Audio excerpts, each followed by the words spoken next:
Okay, so we're going to talk today about how to find specific terms of a binomial raised to an exponent, but we're going to start off with a review of yesterday. I just added in an imaginary number there. So you wanted to remember your imaginary rules. Now remember, there are two ways to do this.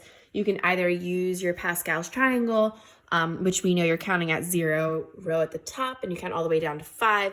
And we know the coefficients there would be 1, 5, 10, 10, 5, and 1. Or you can use your combination. So I'm going to show you the combinations, but I have the Pascal's coefficients there just to use as reference. So starting off with the combinations, we know it's NCR. N is always going to be the exponent out in front. The exponent there is 5. So it's 5C, and then the term we always start with is 0. The first term in the set of the parentheses is 1, so times 1 raised to the, remember you're subtracting those, which is 5, or it's always the exponent to start, times the second term, taking the sign with it, negative I, and then raised to 5 plus what is 5, and that is 0. So that's your first term. We're going to continue along, so I'm just going to keep going. You can pause the video if you need, some time to go through it. So here we've got 5C1 times 1 raised to the 1 less, negative I raised to the 1 more, 5C2, 1 raised to the 1 less, negative I raised to the 1 more. Moving on here, we've got 5C3, 1 to the 1 less, negative I to the 1 more, 5C4, 1 to the 1, negative I to the 4, and then your last term, 5C5, 1 to the 0, and negative I to the 5th. Now, I don't need to plug into the calculator because I already know what it is based on Pascal's, but if you didn't use Pascal's, you should be plugging in the combinations into the calculator. So I know that this one here is going to be 1. This one here is going to be 5, 10, 10, 5, and then, 5, and then 1. So we want to multiply these out. And you have to remember your rules for i's. So if you look at this one here, we know that it's 1 times 1 to the 5th. Well, we know that obviously that's 1. And a negative number raised to an even exponent. But in reality there, we know anything raised to the 0 is 1. So your first term, evaluating that, is just 1. The next one, it's a negative number raised to an odd exponent, which means it's going to be negative. So I'm going to place the minus sign there. So I've already taken that into account. And then I'm going to be multiplying my coefficients. We have 5 times 1 to the 4th, which is just 5. And then we know that this is I to the 1st, so I.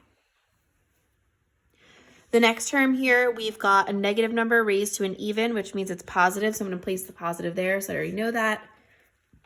1 to the 3rd times 10 is 10. And here we have I squared.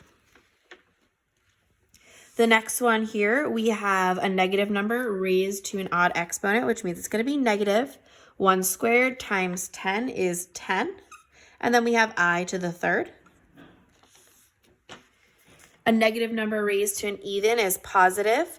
We've got 1 times 5, which is 5, and then bringing down that I to the 4th. And then the last term here, a negative number to the odd is negative. 1 to the 0 is 1 times 1 is 1. And then bringing down that I to the 5th. Now, we do have to evaluate all of these exponents, and you have to remember your I chart. I is equal to I squared, I cubed, I to the 4th. So I'm just going to do it here in case you forget. I squared, I cubed, I to the 4th. So remember, I always say to myself, I won, whoa, I won. And the middle two are negative. So those are what I'm going to be replacing each one of those i's to the exponents with. So we know I is just I squared here is negative 1, I cubed is negative I to the 4th is 1, and then I to the 5th, remember it's cyclic, so it's just back up at I again. So we're going to evaluate each of these and multiply each one of those values. So we have 1 minus 5i minus 10 plus 10i plus 5 and then minus I. We then have to go ahead and combine our like terms and make sure it's in a plus bi form. You get negative 4 plus 4i. Okay, and then that would be the answer to this problem. So what I want to do now is talk about specific terms.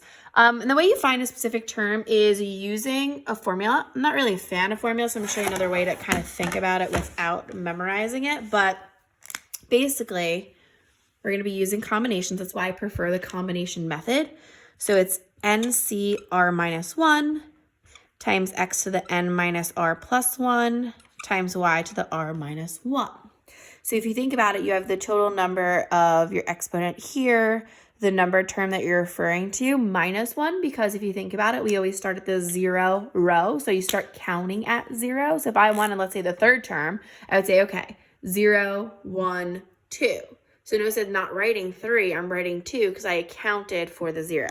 The first term raised to the n minus r plus 1. Well, what does that mean? I'm taking the n value and I'm subtracting the r minus 1, kind of like what I had already showed you to do when we did the expansion. Think about it like this, n minus r minus 1. You're distributing out that negative and it really just becomes n minus r plus 1. So that's where that comes from. And then here, you're just left with whatever is remaining to go ahead and make the exponent equal to the original. So follow along in your notes with the examples. We're going to begin with b plus 5 raised to the 10th. So we want to find, let's say, the fourth term. What is the fourth term of this expansion without having to actually expand it and find all of the terms? I just want the fourth, okay? So if that's the case, I think about my formula, but I'm going to try to do it without. So I always start with my NCR. The n value, remember, is just the exponent out in front, and the exponent out in front here is 10. So 10c, and I think about the number term. I want the fourth term, but remember, you start counting at 0. So I say 0, 1, 2, 3. I'm at my fourth finger, and that number is 3. So I'm going to write 3 here. My first term here is b, so I say, okay, so times b to the, subtract 10 minus 3 is 7. And then I'm left with times 5 to the, well, remember, the exponent has to be 10. So 7 plus what gives me 10, and that would be 3. So if I just evaluate this, I would be able to find what the fourth term is without having to actually expand it. So I plug 10c3 in the calculator. Just a reminder in case you forget how to do so, I'll pull it up here. You plug the number 10 in. Remember, the c is a combination. That is probability. So you're going to hit math, scroll over to prob. It is the third one. That's the NCR. And I really want 10c3. I hit enter and I get 120. So I have 120, b to the 7th, and then times 5 to the 3rd. And 5 to the 3rd we know is 125, right, if you just evaluate that.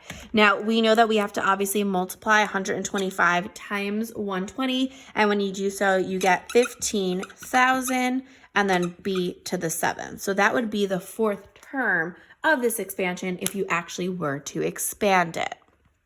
So let's do another example. So now I just have some variables. I'm just cleaning off my board a little bit. So the next one, we have x plus y to the 12th.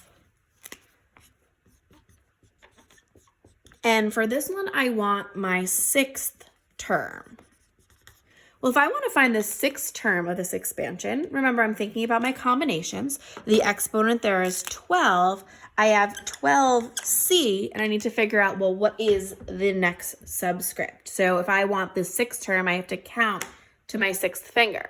So I have 0, 1, 2, 3, 4, and 5. So notice we're left with 5.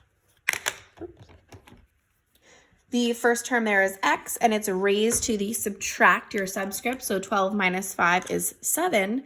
And then y to the 7 plus what gives you the original exponent, and that is 5.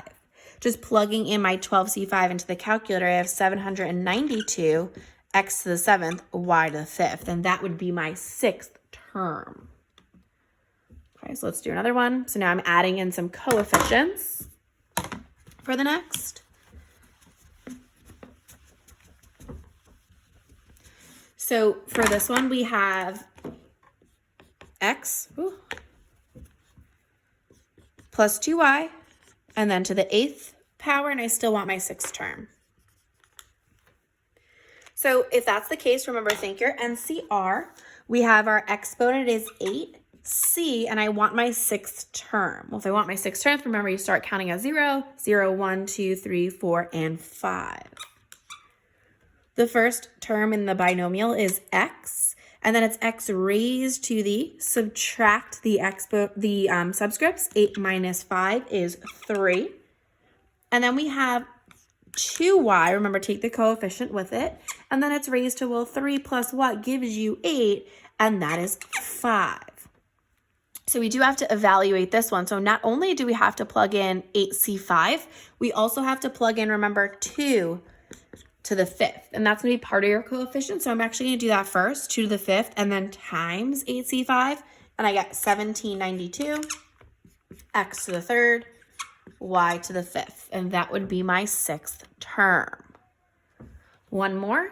I'm just going to clean off my board. So now I'm going to have coefficients for both of my terms, and we've got 2a plus 3b to the 9th, and I want my 7th term this time. So if I want my 7th term, remember it's NCR. The exponent there is 9, so we have 9c. Count up to your 7th finger, starting with 0. 0, 1, 2, 3, 4, 5, 6. 2a is raised to the subtract the subscripts. We have 3rd power. And then 3b raised to the 3 plus what is 9, and that's 6. Now noticing here you actually have 2 coefficients. We have 2, which is raised to the 3rd. We have 3, which is raised to the 6th. And then we also have the 9c6, which we have to evaluate as well. So we're going to be multiplying all of that in our calculators. We have 489,888, a cubed, b to the 6th. And that's it. That's how you find the any specific term without having to actually expand.